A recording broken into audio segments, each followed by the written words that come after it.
Hey guys, and welcome to another episode of the Sales Entrepreneur Podcast. I am Daniel McComber, and with me today is Doug Cartwright. He is the founder of Alchemy Sales Coaching. He's a #1 author, he's a keynote public speaker, and I'm just so excited to release this episode with you guys today. Today we're going to talk a lot about sales culture, finding equilibrium in sales and in life in general, and a lot of amazing insights into how Doug teaches and helps professional sales reps both in sales and in their careers and in their personal lives. I hope you enjoyed the episode. Yeah, I mean, listen to you and Casey's podcast. You guys went pretty deep. I mean, you've known Casey for a really long time then, huh? Yeah, I met Casey in 2011. Yeah. So it's been a good time. Yeah. He was supposed to be on yesterday, but he had to go do something. So hopefully I'll catch him before I leave out of town again. Great. But he's a hard one to catch. Yeah. He's always traveling and everything. Awesome. Well, yeah, I mean, thanks so much for coming on the podcast today.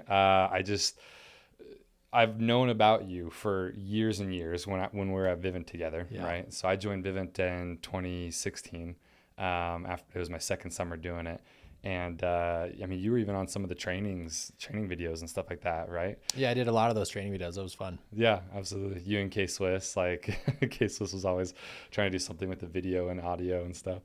But yeah, it's been, what I've really enjoyed is seeing what you've done since you left Vivint and the journey, because it's leaving Vivint leaving, I guess, kind of like a massive sales company when you put a lot of time into it is no joke. People really, I think, underestimate the amount of effort and thought that goes into it.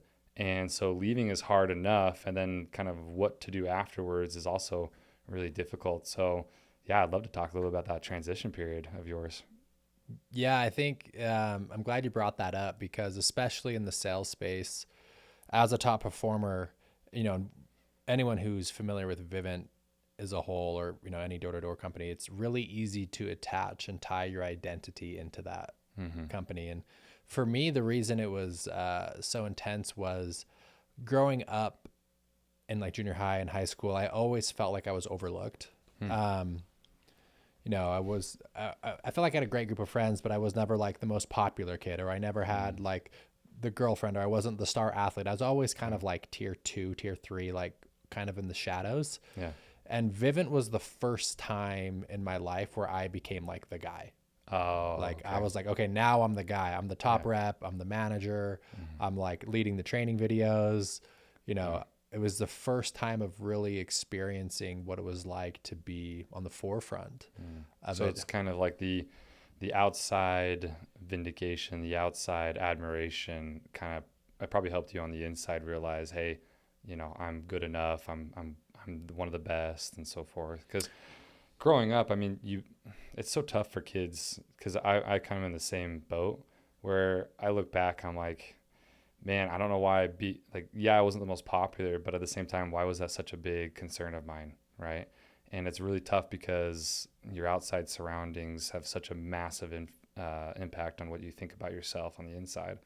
So you're saying when you went over to Vivint, was it just because you're internally, you were feeling like you were the top and that you were the best, or is it because of all the external things? I think, it was, again, it's, growing up in high school and whatnot, you want to be seen, you want to be validated, you want to be confirmed in what you're trying to do, and kind of craving that growing up, and then finally getting it at Vivint. It felt really good. I got a lot of external validation through that. And that was something that felt really good in the moment. Getting everyone loves external validation. Right. I don't know anyone who doesn't like it. Yeah, exactly. But the issue that I was running into, and it was a very unhealthy pattern, is that it's what I call needing versus wanting. I got to a point where I needed external validation. And as long as you need external validation, it's just my opinion that you'll never be free. Because basically you're outsourcing your happiness onto someone else's praise and approval. And I kind of got into this vicious cycle of needing praise, needing approval, needing the shout outs on the podcast, needing to be Right. number one on the leaderboard, needing to have a training video out, Yeah. and kind of chasing that external validation. And so getting those hits, I call them like those dopamine hits, Oh, or, absolutely. of Yeah. those for a long time.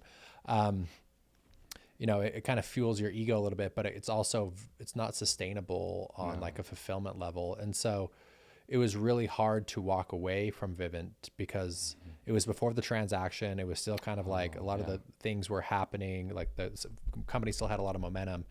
So to step away at the time that I did, it was also a major identity crisis Oh, too. man.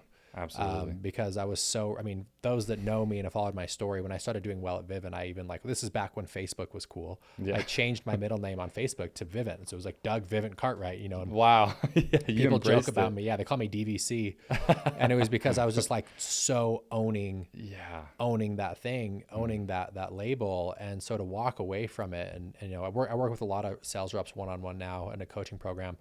And it's very common for people when they're like transitioning, where it's like there's so much fear of the unknown and who am I, and if I'm not selling, if I'm not a top rep, if I'm not a manager, if I'm not taking phone calls, supporting reps, it's like people lose track of their identity. And I definitely was a victim to that as well. Absolutely. Well, I resonate so well. I mean, when I left Vivint about 3 years ago, it was a really long, drawn out thing. I just kept going back and forth, and ultimately it was a pretty difficult decision. The funny thing is that, I know that you've gone through, and we'll talk a lot about this today, I hope, but you've gone through a very extensive and long, very thoughtful, spiritual, I guess, process or enlightenment in your life. And when I hear people who, and I'm just going to compare it. I mean, when I hear people who, like, let's say, leave the LDS church or leave the church of their childhood, for example, or adapt different, theologies or spiritual beliefs than their parents, it's the same thing. Like, everything that you just said could be copied and pasted with that kind of experience. And I know you went through both experiences, actually. Yeah, at the same time. At the same time? Yeah, at the same time. Oh, so I can only imagine. What year was this again? 2017. So 2017, you're just changing not only one kind of part of your identity, but I mean, almost from your internal with like spirituality all the way through to the external with the work that you do, just complete change. And I think I know the answer to this, but just to give us a little bit of clarification, what triggered that? That's pretty amazing and brave, if I might say. Thank you. I'll add to that as well. At the same time, I was also going through a very devastating heartbreak. So I was dating this girl who I in my world was like, oh my gosh, this is my person. Like, I finally understand when people say, when you know, you know. Yeah. And I'm like, I knew this girl. I was going to marry this girl. Anyways, that relationship fell apart. So I was going through that heartbreak. I was leaving organized religion, and I was leaving Vivint, which was my whole identity and external validation, all at the same time. And it really shook my core so deeply that, like, kind of my foundation of life, like on a human level, this is why we're here, this is what happens when we die. On a social level, a relationship level of romance and partnership, and then even on my work front, like, economic foundation of like how I make money and my value in the workplace. That foundation it was like someone dropped an atomic bomb on it, and it completely shattered. And it was the most difficult, 2017 and 2019 were the two hardest years of my life. 2018 specifically was really hard. And it really forced me to think critically, think for myself, and actually start questioning my belief systems for the first time. And what do I actually believe, and why do I believe it? Was this, something that was just given to me? Was it just passed on from my parents? And it really forced me to actually like lift under the hood of life and like, okay, why do I believe, and why do I do the things that I do? And it was I would say it started, to answer your question, I would say it started creeping in like 2016. I was doing well at Vivint. I was consistently a top rep. I was making great money. And I remember getting to a point where I didn't see, there wasn't too much more room at the top of the ladder. Like I had climbed the ladder pretty high. Yeah. And for sure I could have gone bigger, done a little bit more. There's always more to do. Yeah, always. Yeah. And I remember thinking like, I don't feel fulfilled or happy. And I don't think that 2 extra rungs on the ladder are going to be the thing that make it work. Right. Right. That's a scary time. Yeah. I was like, I'm when like you 90% realize up the that. ladder. Yeah. And I'm like, I don't think this final 10% is going to be the thing that changes everything. Well, when you finally realize that you can't get an extra layer of fulfillment, or in fact, the fulfillment that you've been feeling for a long time is now starting to deplete or decrease. I've been there. It's kind of a scary feeling too, because you're like, whoa, hold on a second. Like, what next? Right. So is that kind of the same feelings then with the idea of the fulfillment going away? Yeah. I think it's that moment of like, where do we go from here? Yeah. There's no roadmap. Mm-hmm. And so what really triggered it is I was kind of seeking, inner fulfillment, wanting I just wanted, I guess the simplest way I could put it is I just wanted to be okay inside. Yeah. Yeah. I just want to be okay. Like I was constantly angsty and I was constantly in a rush and I wasn't present and I wasn't fulfilled. And I felt like I was like, my whole life was I had a slight panic all times. I got to recruit. I got to do this. I got to manage. What about a relationship? I got to find a girl. I got to, like it was this constant angstiness. And I think because I was in that space for so long, you just get used to that. Mm-hmm. And I just realized it wasn't long-term. And so I remember thinking like, I'm like, okay, what type of people feel like they've kind of got it figured out, and that kind of led me into a journey of meditation and yoga. Cool. And so I kind of like dabbled in that. I always thought it was woo woo. By the way, like by this point, I was like very much like a bro. I was like I was the Vivint bro. Yeah, yeah.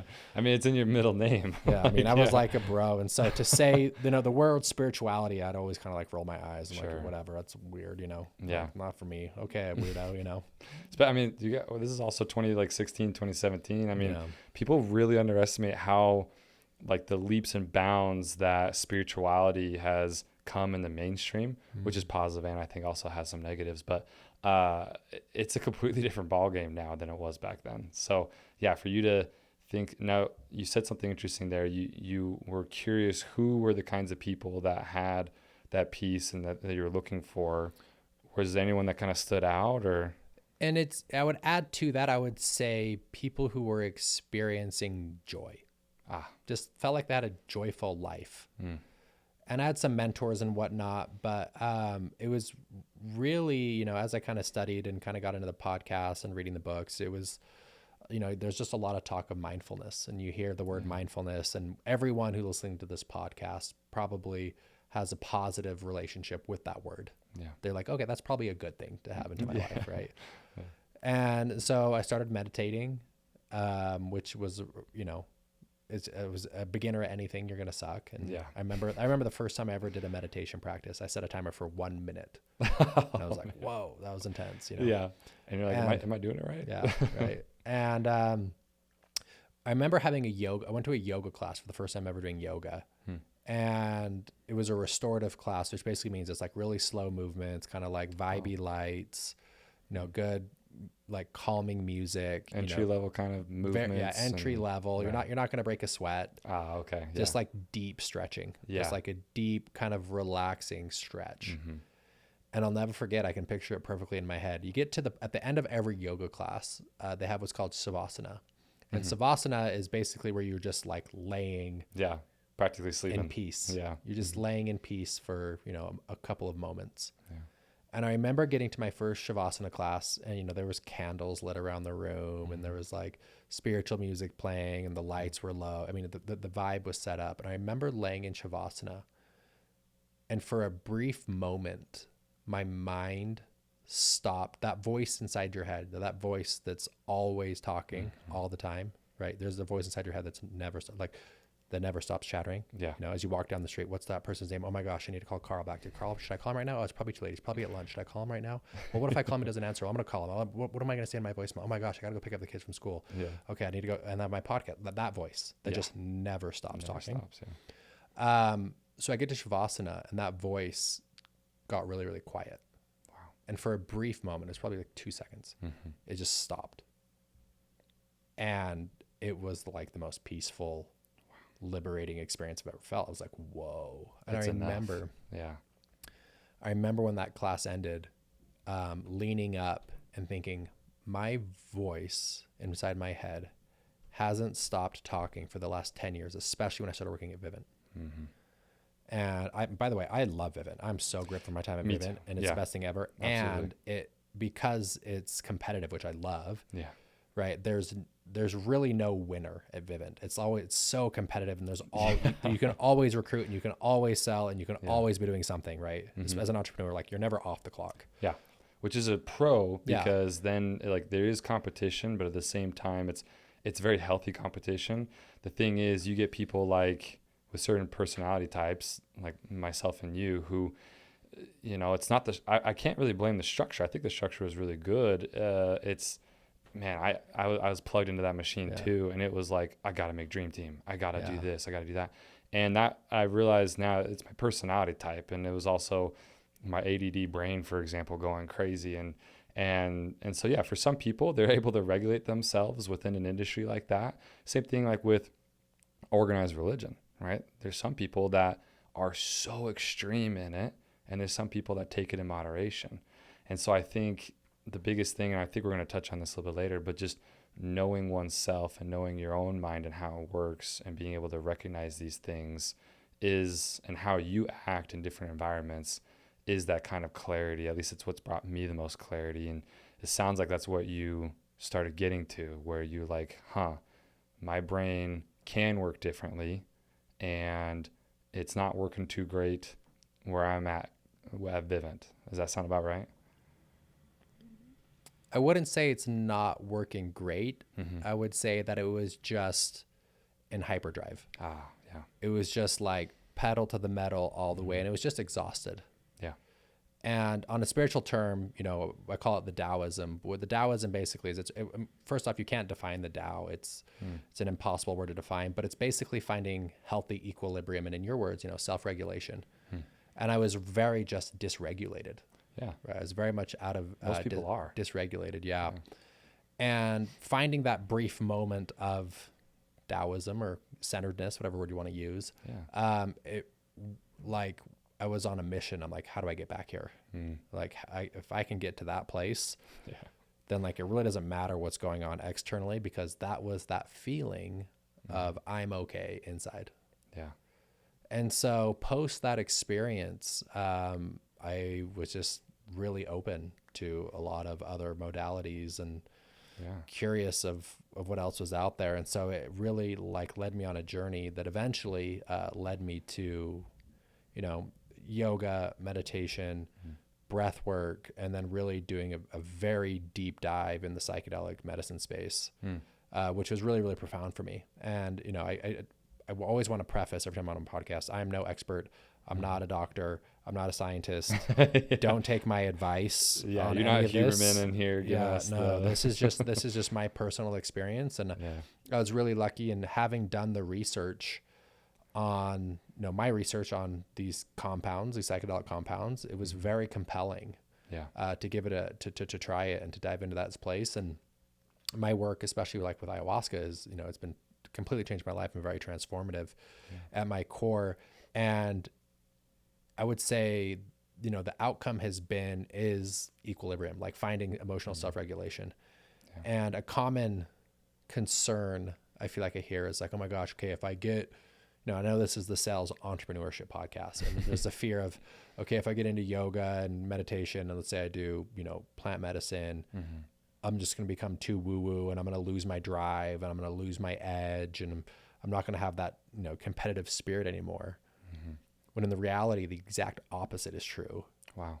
Is that because you learn to regulate yourself so clearly, you have long-term endurance, you're thinking clearly, you're calm, you're centered to be more effective in whatever career you're in your sales, in your recruiting, in your leadership, and you avoid these massive swings, because we all know of the guy that's like, all right, I'm going to go out and crush it. I'm going to wake up at 5 a.m. I'm going to crush the gym. I'm going to recruit. I'm going to sell. And you have like a massive week. Yeah. And then the next week, what happens? I can't do this anymore. Yeah. I'm quitting. I'm going to quit. This isn't for me. Right. And there's these massive swings left and right. Right. Yeah.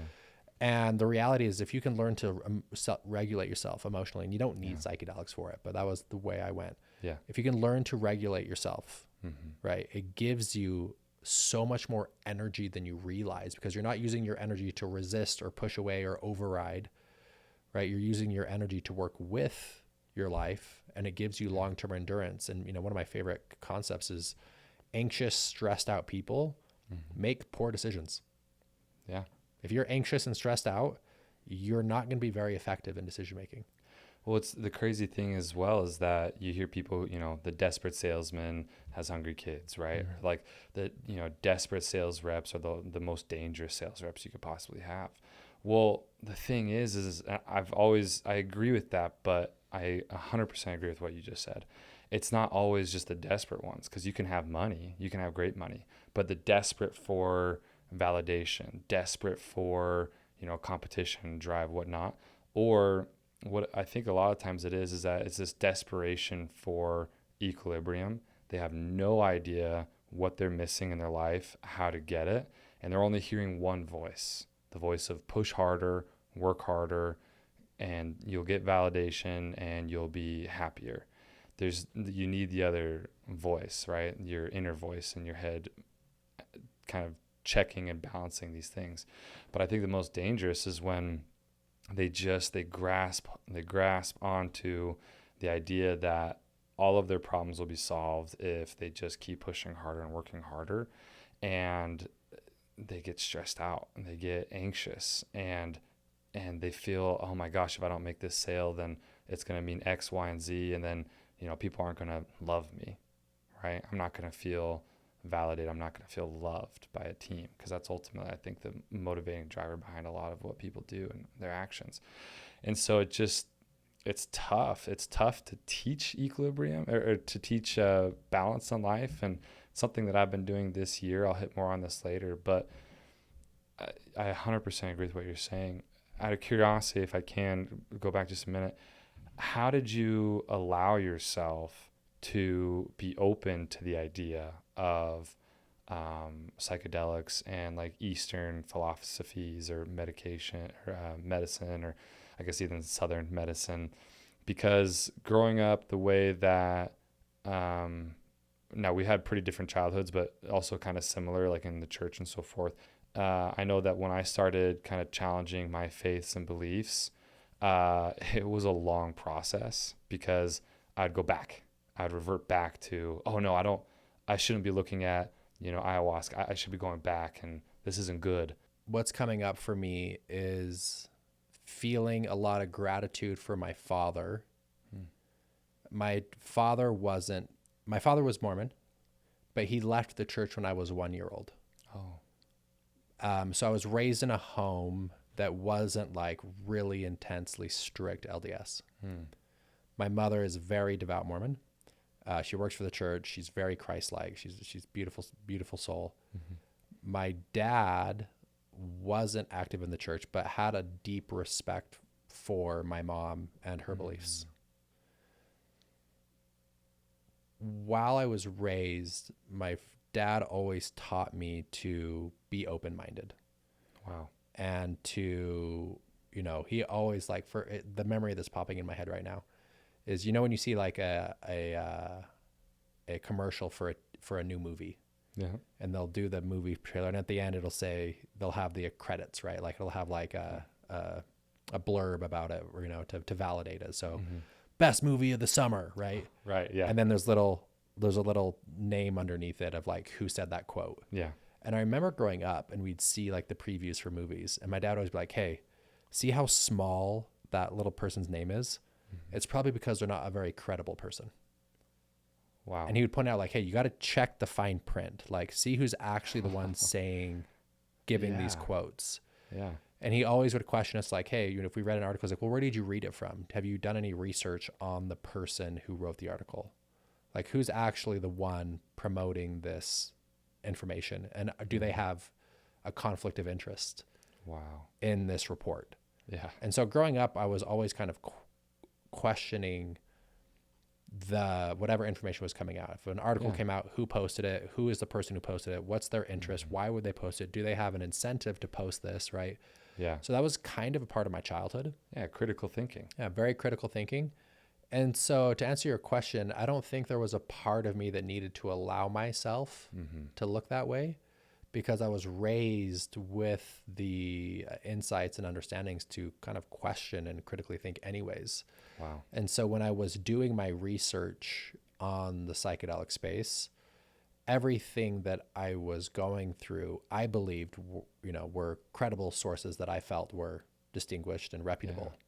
So there was never a moment of having to like allow myself to look at it, if that answers your question. Absolutely. No, I mean, that's what a blessing to have someone in your life that can teach you those things, because as you know, that is not normal at all. And people way too often will blindly follow, unfortunately, their parents. And that's how you get cyclical, repetitious, bad habits amongst a family. And that's one reason why people are very, uh, the word that I was kind of coming to is like scared almost. Like they're scared to look into anything new. They're scared to ask questions, right? And I hate to say it, all the way until this past year, I would have a question pop into my mind about, maybe my religion or my marriage. And I would push it away. And I would do it because I'm like, there are way more important things that I'm working on right now, like work. like, or I'd say, hey, I want to keep the peace, right? I want to keep the peace amongst my family, my wife. It just, for some reason, these inner questions and the inner dialogue was so far low down on my priority list of things that I should be doing and should be accomplishing and should be focusing on.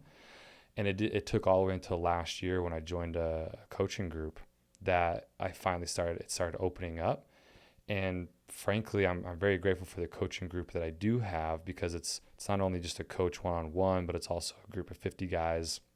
It's the Weird That They program. And I'm grateful for it because frankly, with even learning the knowledge that I now have, I don't know if that would have been enough, because I grew up very different from you in the fact that like it was very one-way thinking. And so having a group of men who knew my desires and allowed me to ask these questions that I had internally, vocally for the first time, and to have courage and faith knowing that like I'm not going to be judged for it and that I'm going to have support around it, it's completely changed my life. And that's why I was drawn to your story so much, and why I'm drawn to you and your example, because it's been a journey. And anybody who, like we've said at the beginning, who's gone through something like this knows it's like, this is not something that people do idly. It's not something that, and sometimes you feel it's not something you choose to do either. A lot of times these thoughts and feelings come up and you're like, you push them down as long as you can. I finally got to the point where like, I can't choose to push them down anymore. I'm not choosing to go into all this anymore. I can't keep pushing them down. I would tell people, I said, it's like I told a lie to someone and I was keeping it a secret, like keeping the truth a secret. Like that's the same exact feelings that I felt by having questions and not addressing them.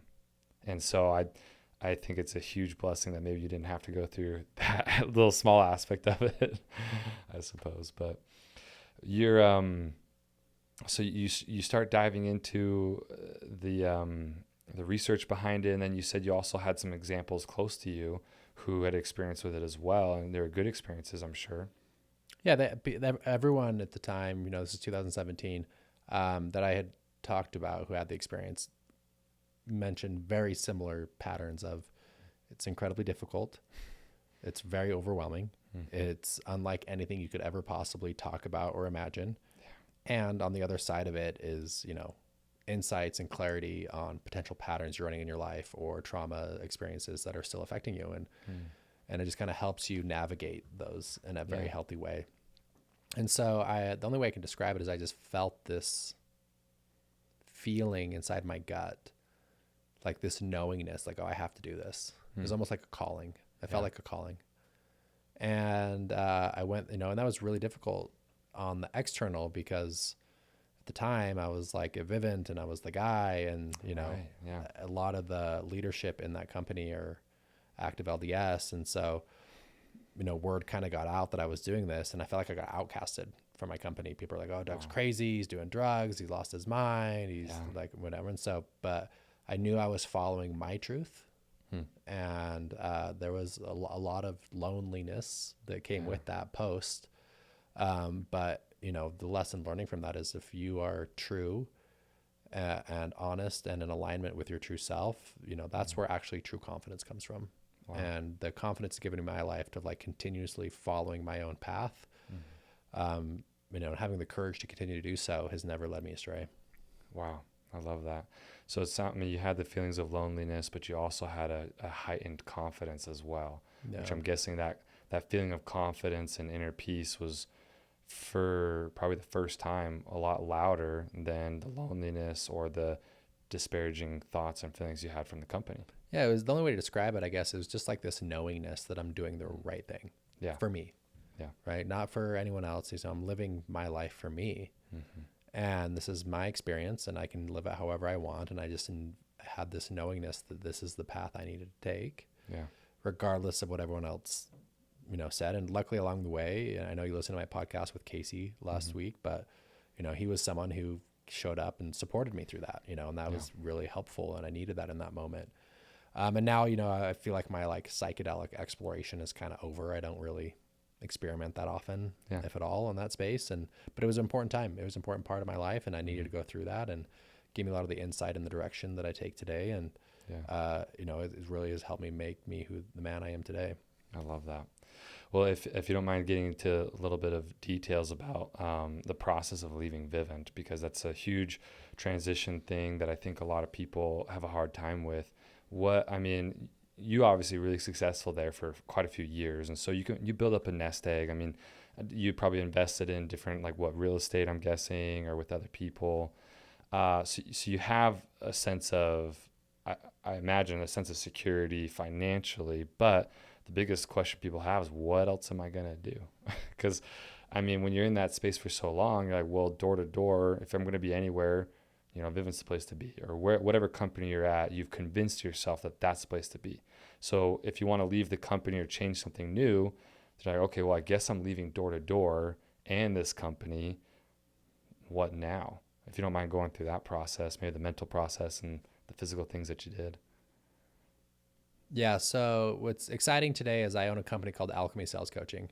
Mm-hmm. And in that company, I mentor a lot of people in the door-to-door space. I have over 100 clients. I take one-on-ones with them. I help them build, recruit, sell, manage. And really, at the end of the day, what I'm doing is helping them learn emotional self-regulation so they can be more effective in their decision-making. Yeah. And I take this call all the time of like, hey, I want to get out of door-to-door. Right? Yeah. This is a once a week call for me, right? Yeah. Everyone in door-to-door has thought about quitting all the time, right? It's common. Absolutely. Yeah.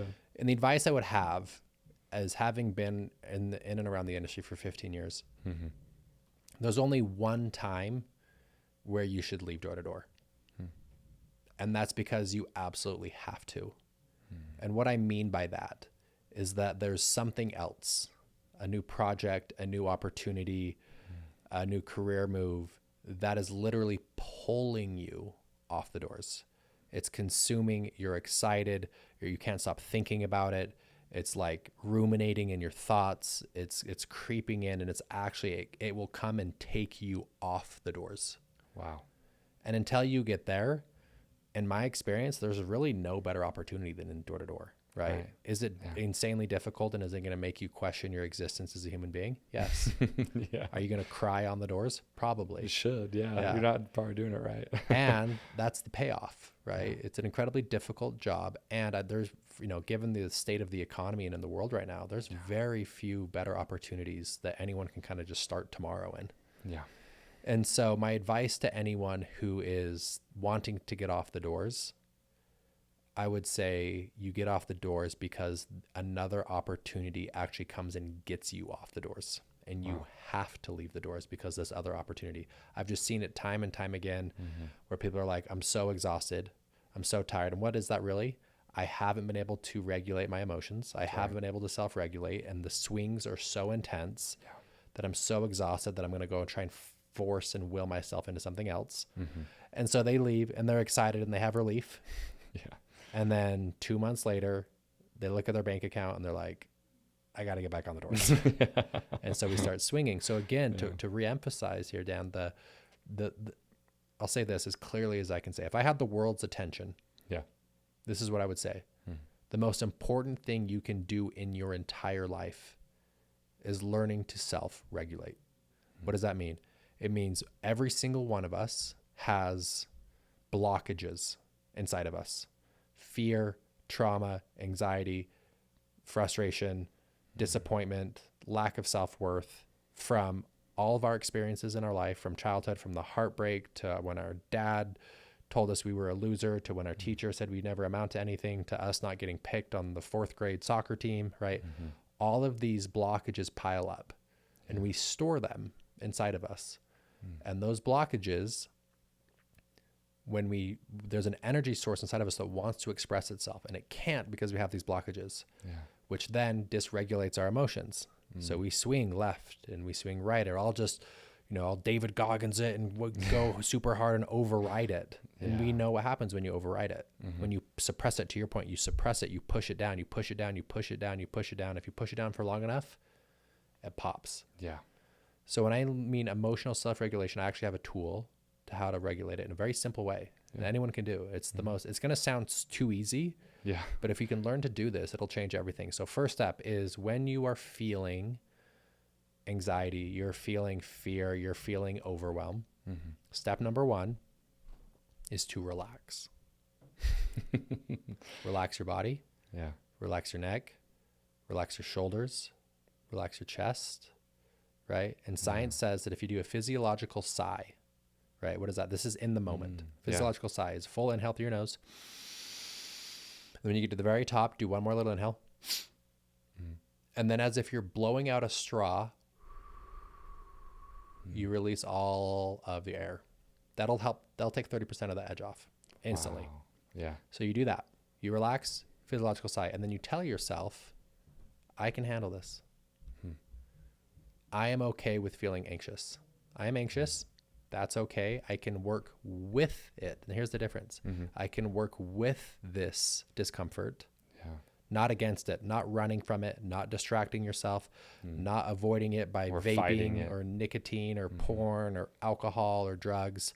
I'm going to work with it. I'm feeling anxious today. That's okay. I can handle this.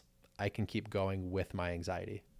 And what you'll come to see as you start working with the energies, not against them, you don't go through these massive swings. You're not out of sync. Right.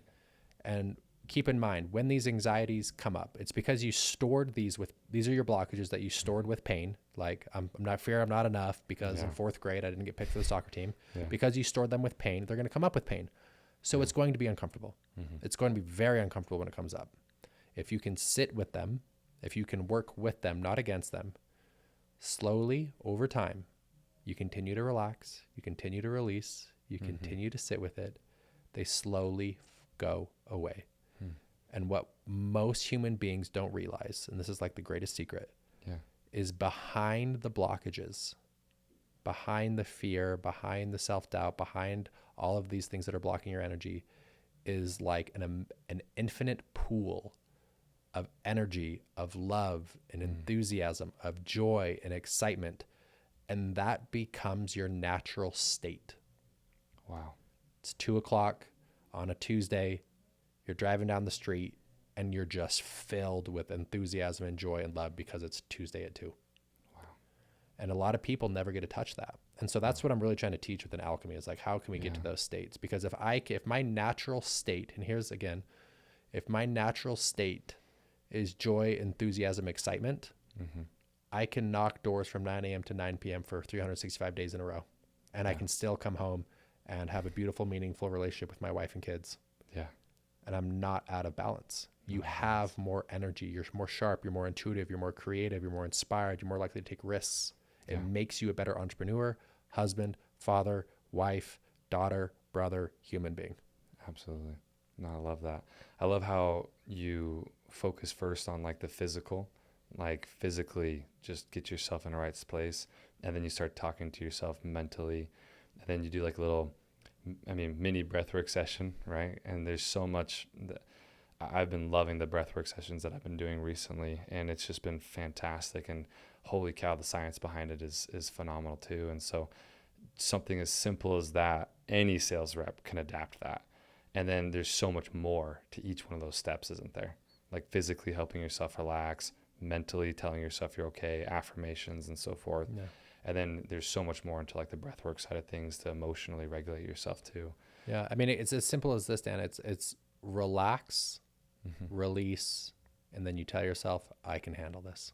Yeah. Whatever happens, I can handle this. I think the highest life you can live is the type of person where you can walk through life, Mm-hmm. and that regardless of how life unfolds, I can handle this. You can Doesn't mean that it's moral, doesn't mean that it's right, doesn't mean that it's the way you want it to be, doesn't mean that it's going to be financially help you.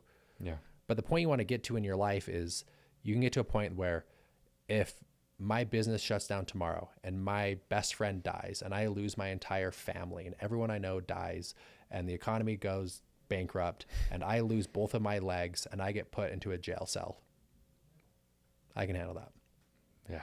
If you can get there, then there's nothing to worry about. Yeah. I can now go enjoy my life. Mm-hmm. I can go engage with my friends. I can go start a startup. I can go invest. Yeah. I can go to the mountains and go on a hike. I can enjoy everything because I know the worst thing ever I could possibly imagine happens and I can handle that. Mm-hmm. Then all of the tension, all of the fear, all of the anxiety, all the self-doubt just falls away. Wow. I love how you mentioned the fear, the self-doubt. That's so these are steps that people can do themselves. If you feel, what would you say to the sales rep who feels that maybe they're too far gone, or it's their problems are so high that they've tried your method and they're just, they're obviously not grasping the concept too well. I mean, there's obviously a lot of different things. What's your opinion on maybe therapy, or obviously you have your sales group for a reason as a tool to help people. But I'm curious what your ideas are about like the other kind of outside things that can help people internally. The analogy that's coming to me now is this phrase in Buddhism that says, the sun shines equally on the saint as it does the sinner. And what I mean by that is, let's say you're too far gone. If you live out in the plains or up in the forest, and you build yourself a house, and in this house you have no doors and no windows and it's just pitch black, and you could stay in that house for years and for years and for years and for years and for years and you forgot what the sun looked like, and you forgot what the wilderness looked like, and you forgot what the forest looks like, and you're just in your dark cave and you're there. If you can break down that wall, the sun is still shining every day. The sun is always there. Yeah. The sun shines equally on every human being, regardless if they're in integrity or they're not, if they have good deeds or they don't. Yeah. The sun is always there.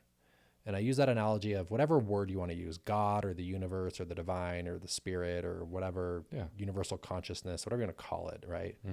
I believe that's true for everyone, is that regardless of how far you think you're gone, if you can just open up the front door, the sun is always shining.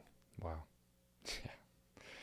It's amazing how, and I guess just because of the process I am in my life, all the things that you're suggesting towards helping someone live a better life, work-life balance, I guess is a term that people use, is just completely ties in with the spirituality, right? Or your connection with the higher being, right? It's crazy how it's all tied together.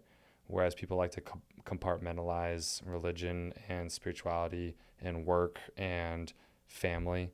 And what I've been starting to do, which it sounds like you have a lot of experience in, is, and I'm grateful for people like yourself who create organizations to help people, is why live a life where it's compartmentalized, where your spirituality is in one room and your family's in another room and work is in another room?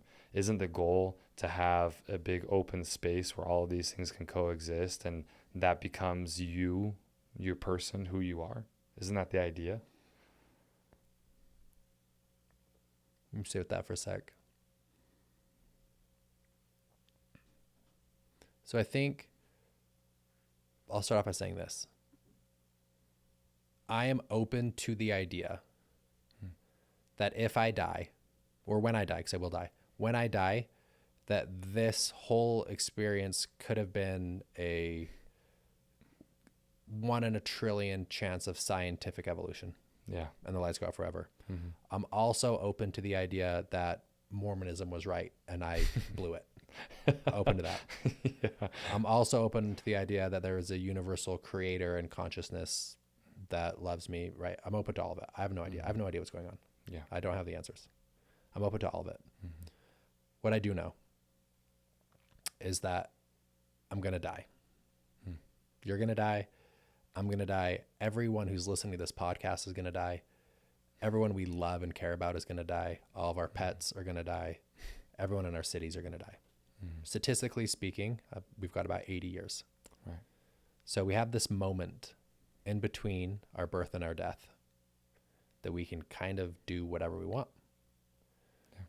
And the human experience as a whole, I believe, is the ultimate gift. The fact that I get to have this experience. One thing that every human being can agree on planet Earth. There's only one thing that every human being can agree on. Yeah. And it's that we are aware. Yeah.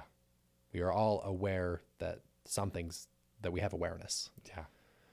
And the reason I bring that up is because if we can zoom out and see that we are literally on a little tiny rock orbiting through space in the middle of infinity, and whether it was because Heavenly Father put it together or because it was a natural reaction of science, yeah, it's the same experience. I'm having an experience, you're having an experience. And with that being said, if I can look at it from a human perspective, and I feel like I'm a deeply spiritual person. I believe in a higher power, and I'm also open to me being wrong. Sure. That every part of your life is all part of the human experience. So church is just as much as human as Vivint, which is just as much as going to the gym, which is just as much as being a family member. It's all the human experience. It's all engulfed into this magical, magnificent 80-year window. And we all get it. And we all have this experience. So my opportunity is, how do I become the best version of Doug and give back and help, as all of those feel like they're just one piece. And I've had experiences in my life that have made me believe and have given me hope and insight that there is something beyond my comprehension that loves me very deeply and cares about me. Yeah. And maybe that's just the way my dopamine receptors work in my brain because of science. I don't know. It doesn't matter. Yeah. It literally to me, it just doesn't matter. Yeah. And so the whole human experience is a spiritual experience to me. Yeah. Like watching The Bachelor and drinking wine is a spiritual experience because it's a human activity. Going to church is a spiritual experience because I can feel more connected to God. Like going on a walk in nature and seeing the flow of the trees and the animals, spiritual experience. Yeah. Sitting down with a rep on a one-on-one call through Alchemy sales coaching who's dealing with an issue, spiritual experience. Watching college football on Saturday and drinking a beer, spiritual experience, because it's the human experience. Yeah. Well, what I gather from that is that, there's no one right way to do it. Yeah. No one knows what's going on. Yeah. By the way, if you're looking at this, no one has any of the answers. Yeah. Absolutely. If you would have asked me, I don't know, even just like 3 months ago, hey, you're going to sit down with Doug in a podcast and talk about spirituality and stuff, I've been like, why? I don't even care about that stuff. So it's just crazy. No one knows what's going on. No one knows what they're doing next. No one knows what's going to happen tomorrow. And I like that you brought that to focus, is like, hey, you don't need to necessarily be worried about if you're compartmentalizing or if you're not. What you need to worry about is what you said is the most important thing, finding your personal equilibrium, because we're all humans who are completely different, having the same human experience. So how can one person tell another person that they have to do it a specific way? Yeah. On a deeper level than that, Dan, it's it's realizing that you can let go. And what I mean by that is I see so many people struggle because they're trying to force and manipulate and control and get life to be the way that they think that they should. And my favorite question to that is, how is that going for you? Yeah. It's not going very well. No. Like, there are 100 million billion forces outside of our control that are manipulating markets and economy and the weather and where we drive and, you know, the neighborhoods we live in and like this. I mean, there's a million billion forces out of our control. Yeah. And you can let go. If you just let go and surrender.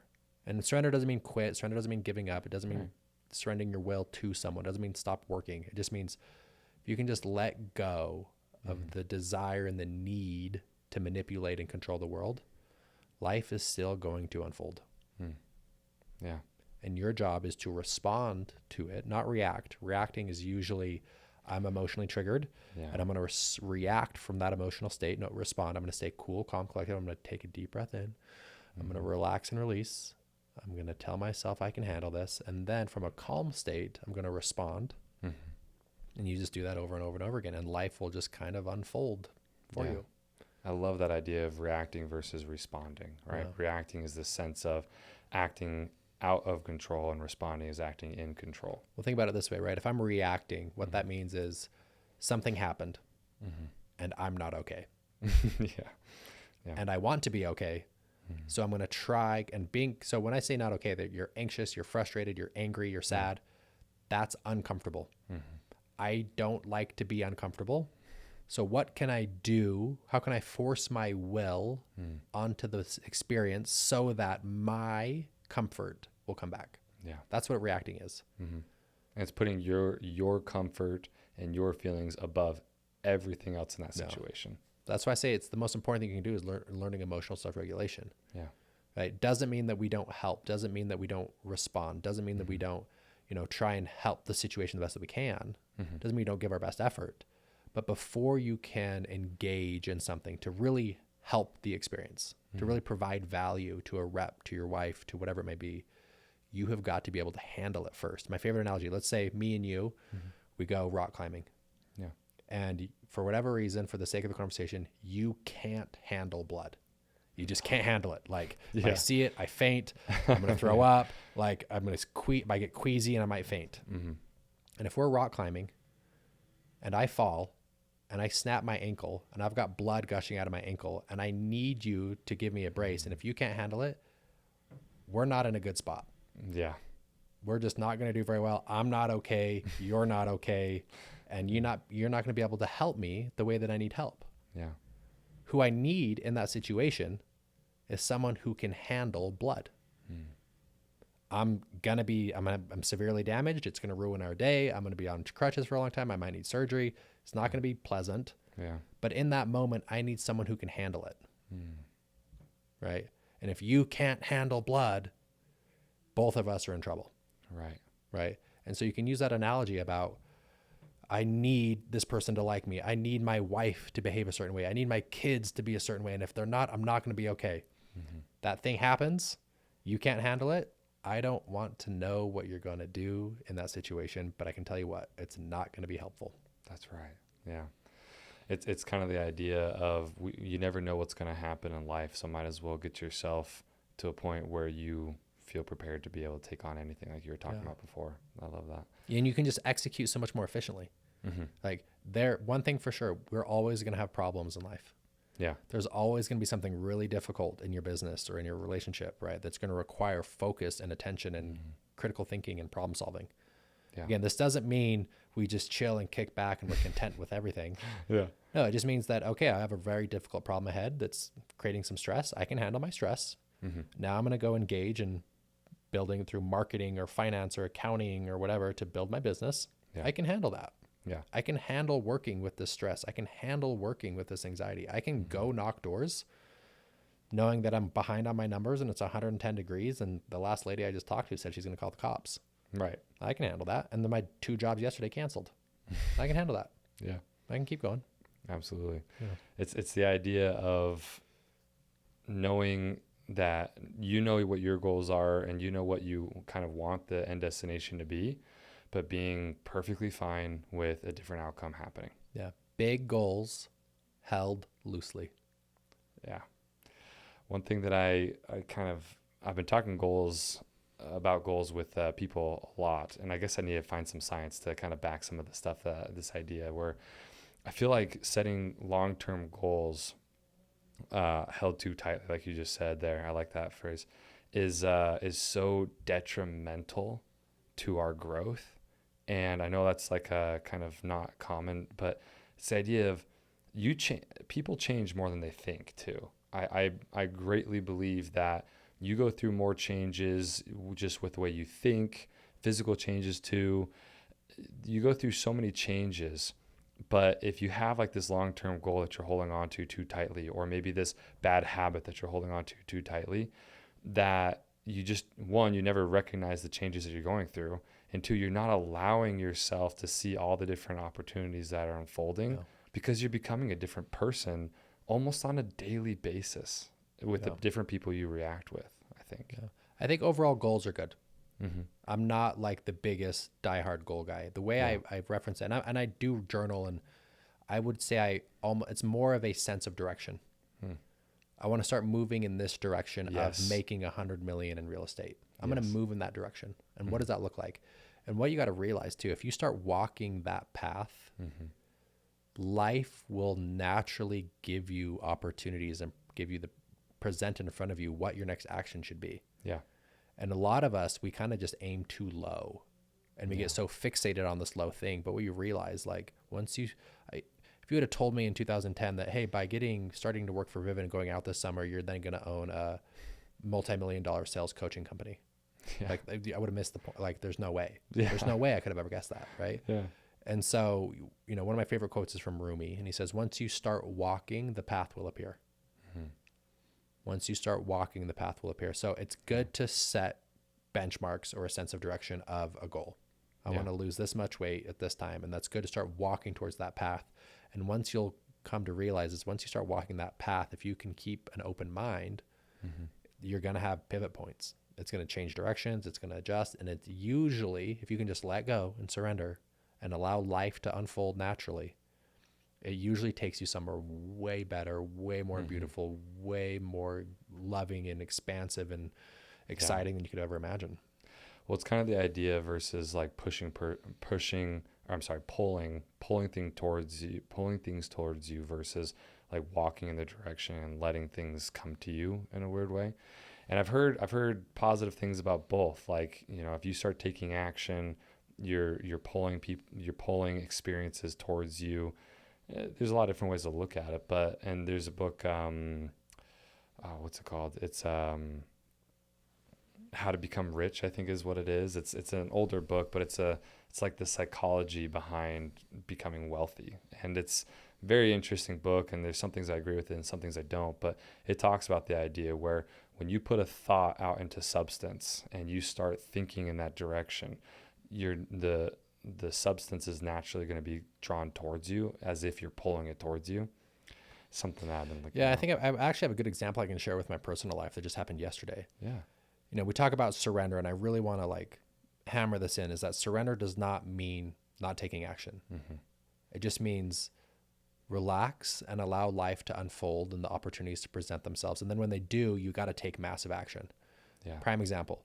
So I have a directional point or a goal, whatever you want to call it, to create the number one world's biggest personal development platform for sales professionals in the world. Yeah. Right. I'm throwing a festival, Alchemy Fest, October 4th through the 7th, coming up in a month. Would love to have everyone there. We'll give you a discount code. We're going to have personal development workshops and DJs and music and deep nature and phenomenal presenters coming out. Absolutely phenomenal presenters coming out. Awesome. And I'm like all in, heads down, focused on that. Yeah. I got a call from someone who has a platform of sales reps that he has over 100,000 people on his platform. Wow. And he says, hey, I want you to create an online course for us so I can sell it on my platform and we can do a rev share. Wow. And in my head, I'm like, I don't have time for this. That's going to require a lot of work. I don't know how to write a script. I don't have an editing team. But I'm like, no, surrender. I have to surrender this opportunity. This is what life is asking of me right now. Mm-hmm. So now I have to be a lot more diligent in figuring out, how do I do the editing? How do I do a course? What am I going to say? And I have to go put way more work into it. Yeah. But life presented me this opportunity, and true surrender means I'm going to go give it my absolute best. Yeah. Even though I've got other things to do, even though I'm busy, even though I might not like want to do this right now.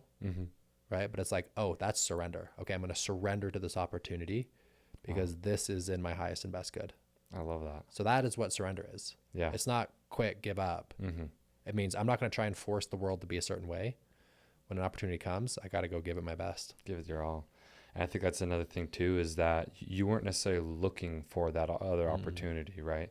And I think for the sales guys out there, a lot of times, you know, if you think that you're meant for something bigger or greater, that's great. You know, put it out there. Put the thoughts out there that you would like to take on more responsibility, that you'd like to take on more tasks. Talk to people that, hey, I love the idea of starting a company one day. You know, vocalize this. But I think where people get into trouble is that when they do that, they're taking their actions away from the doors, for example, or their teams or their management. And I think that's when guys start crumbling. So for me, for example, right, I'm still in the door-to-door space at a solar company, and I'm helping the company grow, managing a team, everything. I'm committing a lot of time to that. At the beginning of this year, I did something different. Last year, I grew a team. It was fantastic. At the beginning of this year, I realized I still wasn't in equilibrium. So I put my family and finding a little bit more fulfillment through a podcast and a brand. That's what it ended up being. I put those things higher on my priority list, and I created a plan to remove some of the action away from the door-to-door space and allocate it into family and finding fulfillment. It wasn't a willy-nilly thing. It was something that was planned. And the crazy thing is, it's come to fruition. It's been greater and bigger than I could ever have expected it to be. But, you know, life is about seasons. I'm now, okay, cool. I have equilibrium. I have a lot of these different things. I can now redirect a lot of my attention, a lot of my actions towards this work. And so I think that when people do this intentionally, it can be done very well. When people just have this idea that they're trying to escape door to door, or they're trying to get away from sales because of the grass is greener, something's better, that's when it's like, hey, you're not taking massive action in any direction at that point. So I just urge people to keep having massive action in door to door, for example, in sales. Work on these things that we talked about, finding equilibrium and whatnot. And as long as you're vocalizing this and maybe you're studying on your own about these things we're talking about, opportunities are going to present themselves. Alchemy Fest, you hear about Alchemy Fest, boom, opportunity. Oh my goodness, it's like, that's perfect. That's exactly what I need. Okay, it's being called to you.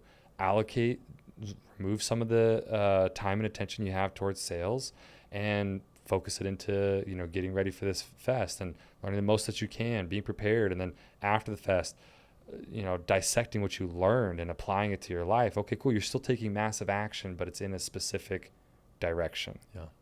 It really, I love that you share that, because it really reminds me of an interview I heard with Tom Brady one time. And Tom Brady, when he was at Michigan, and he was a sophomore, and he was the third string quarterback. And Tom Brady was like, all right, I need to get my reps in. Like, for me to get better, I have to put in my reps. Yeah. But if you're the third string quarterback, QB1 gets 20 reps. QB2 gets 6 reps. QB3 gets 2 reps. Wow. And he's like, how am I supposed to get better if I'm only getting 2 reps? Yeah. Like, this is impossible. This is impossible. I can never be QB1 because I'm not even getting the opportunity. Yeah. And he went to one of his coaches and he's like, how am I even supposed to get an opportunity when I get 2 snaps? And his coach said, just be perfect in those 2 snaps. Just focus on those 2 snaps that you get. Be perfect. So Tom studies all of his plays every morning, every night. He knows every play perfectly. He knows that on these 2 reps, there's no way I'm going to screw up. Yeah. They call him in for practice. He's sprinting out there. He's bringing the high energy. He's breathing the focus. He's getting the guys amped up. He's bringing an enthusiasm unlike the other 2 had. He's like, I can control my enthusiasm. I'm going to be the most enthusiastic. I'm going to literally raise the energy of the O-line. I'm going to get everyone bought in. I'm like, I get 2 plays and I'm not going to screw these up. And he's fired. Like literally he was practicing those 2 plays as if it was Super Bowl 49. Right. And he goes in and he crushes 2 perfect plays. Bullet spirals, reads the defense, crushes it. Does that over again and again and again. 3 weeks in, now he's getting 4 snaps. Coaches sees the performance. They see that he's been dialed in. So now he gets more opportunity. So now he does 4 snaps. Yeah. And then it's 4 snaps, and then 4 snaps, and then 4 snaps turns into 8 snaps. And then 8 snaps turns into 12, and now he's QB2. Yeah. And he puts in the time again. And he says, he's like, those were really miserable, long weeks. Yeah, this is a long time This period is of over recovering. this is over a whole year. Yeah. I'm just getting 4 snaps, Yeah. but I'm going to do them perfect. And then by bringing the energy, bringing the enthusiasm, bringing his best game to the 4 opportunities he gets, compounded over 25 years, he's the greatest quarterback in the history of football. Absolutely. I love that. I love the drawing. It's like when you have an opportunity, you make the absolute most out of it. And, you know, for someone like Tom Brady, the opportunities were all in the same realm. He just got more and more and more of them. And sometimes that's what happens in door-to-door and in sales in general. It's like if you just maximize where you are right then, you'll get more opportunities. And sometimes opportunities will kind of, I don't want to say distract, but they'll pull you in a little bit of a different direction. The thing that I just always tell people is I'm like, if you're going to pick anything or if you're going to pursue anything that is away from what you're currently doing, don't do it haphazardly either. Yeah. Because then you don't ever even know if that is something that's calling you or not. I just tell people go all in. And maybe that's my personality too. That's of course that's the advice I give because, you know, I start learning about, you know, religion. I'm just doing a massive deep dive into religion right now. And, I can't put it down. And it's not that I'm looking for like a specific answer. It's just, it's calling me and I am realigning my life so that way I can have equilibrium still while including this in it. Yeah. And if I don't do that, if I continue to think that I can put as much effort as I was into work or more or into my family, and if I don't shift things, then that's how you get out of whack. But as long as you can learn to kind of shift and pivot, you can have things come into your life. I mean, triathlons, for example, I'm doing an Ironman in a couple weeks and I had to learn how to shift and pivot. But as long as you can make sacrifices in some areas to give your full effort into another, that's the key. I mean, at the beginning of the year, I told myself, you know what, I am probably going to make less money this year than I did last year, maybe the year before that. And I am okay with that. I was okay with it because my priorities were in other places. Ironically enough, which is what happens with most people, because I've been in a very good state of equilibrium this year, I haven't suffered that much on the money side. It's what you were saying earlier. People don't understand. It's like when you have so much fulfillment outside of work and you feel like everything's going good outside of work, you have this era of confidence going into work that isn't based on your numbers and your sales. That gives you an unlimited amount of energy. And it's helped propel me to be able to continue to have an amazing year. So amazing, man. Beautiful insight. Yeah, thank you. Yeah. Well, honestly, I think that one other kind of thing from your past that I feel like we could pull some lessons from is starting Alchemy. I mean, starting something new is can be very daunting. How long of a period was it from when you left Vivint until you started Alchemy? So I left Vivint in really around 20. I did some consulting, some training there until about 2020. And then I did, then I became a coach and I was coaching with Sam Taggart at Sam Taggart's company. Oh, heck yeah. And I was there for a year and I had a great experience and then broke off and started my own. So I started Alchemy in 2021, so 3 years now. Wow. And it kind of started on accident. Really? Yeah, I didn't mean to start it. Okay. I just had a couple of reps who hit me up and said, hey, can you mentor me this summer? Wow. Like, are you able to jump on like a weekly call and like guide me through my sales experience at Vivint and the emotional self-regulation and the mental game and the sales game? I'm like, yeah, totally. So a couple people hit me up and then I'm like, I should promote this to kind of everyone. I kind of opened it up. So I Yeah. opened it up. Okay, if anyone wants to join this thing, I'm going to be, mentoring people this summer. Yeah. And Didn't have a name for it. Didn't have a name for it. And I'm here for you. I had 30 guys sign up in a week Wow. just through my Instagram. Wow. And I'm like, whoa, there's something here. Yeah. I think this is a business. And so then I, took it serious and created a business and did the one-on-one coaching. And so Alchemy sales coaching today, and actually I've got people that are not in door-to-door too. Oh, really? So I would say it's a personal development program designed for sales and entrepreneurs. Yeah. So especially if you're in door-to-door and you're trying to get to that next level and you've already made some money and you're like, okay, how do I live a more deeper, more meaningful life? I mean, Alchemy sales coaching is a program for you. We have over 100 members now. Yeah. One-on-one coaching. I can be your coach one-on-one for anyone listening. And I can walk you through a lot of the stuff we talked about: emotional self-regulation, finding balance physically, mentally, emotionally, and spiritually, so that you have this unlimited energy to really maximize the overall quality of your well-being in your life. Yeah. And so we throw events as well. We've done probably 10 events already. Our next event is again coming up October 4th through the 7th in the Redwoods. Oh, that's exciting. Yeah, it's deep in the Redwoods. It's going to be so epic. We have amazing speakers: Jeff Mendez, John Taylor, Mitch Matthews, Meredith Baker, Bea Voce, just like incredible relationship experts. Yeah. We have multiple DJs coming through. We'll have a sauna, the cold plunge, breath work, combo with Meg's going to be there. Heal with Leah is going to be there. A lot of, top reps from solar and pest and alarms. And it's just an opportunity of where can we go, like turn off our phones for 3 days, lock in, have workshops, go spend time in nature, get in the water, connect in the Redwoods. And then at night, we're just going to have a really good time. Oh, man. We're going to have a really good time. Yeah, it sounds phenomenal. And honestly, I can't in any way, shape, or form, I can't support your group. I will, because if I guess I didn't know about your group, it's been there for a while, but I've been on this kind of journey of doing what you do or what you coach for a couple of years now. And if I would have known about your group, that's something that could have probably saved me a lot of time and heartache and a lot of trial and error. Because guys, it's not, you'll say, oh, someone suggests therapy, but it depends on your therapist and who you have, and depends on your relationships. And so I'll make a note on that real quick. So therapy is very powerful, and I love therapy, and I'll always be in therapy. Yeah. I love therapy. There's a difference between therapy and coaching. Absolutely. Therapy helps you make sense of your past. This thing happened, so now you have a pattern of acting out this way. That's therapy. Coaching helps you navigate the future. I want to go this way and I don't know how. I want to create this type of family or this type of team and this type of experience, and I'm not quite sure which path to take. Coaching helps you move forward. Therapy helps you make you understand the path. I think everyone needs both. I have a coach. I have multiple coaches.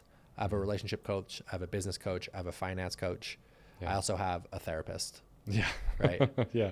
I agree. And that's what I was saying is, like, I went through multiple therapists and thinking that they could help me moving forward, and realizing, no, we're only dealing with the past stuff. Yeah. So then I find a coach. Thankfully, that coach and the group that I'm a part of has been super helpful. I can already tell you I'm over the next year, so I'm going to be joining another coach group, find another coach, because you have to have both. Yeah. And it's life-changing. I never would have been able to get to the point where I'm at now over the past 6 months without a coach in a coaching group, period. Huge on coaching. I'll have a coach for every area of my life forever. I need to find some more, actually. Yeah. I love that. Well, thank you again so much for coming on. I'm so excited to see how Alchemy grows and just the impact it's going to have. Yeah. It's huge. I mean, and I would say too, any listeners, I respond to all my DMs. Yeah. So if you hit me up on Instagram at Doug_Cartwright and you've got a question or an insight or something you want to share, shoot me a DM and I promise I'll respond to you. Fantastic. Yeah. Awesome. Thank you again so much for coming on. Thanks, brother. Awesome.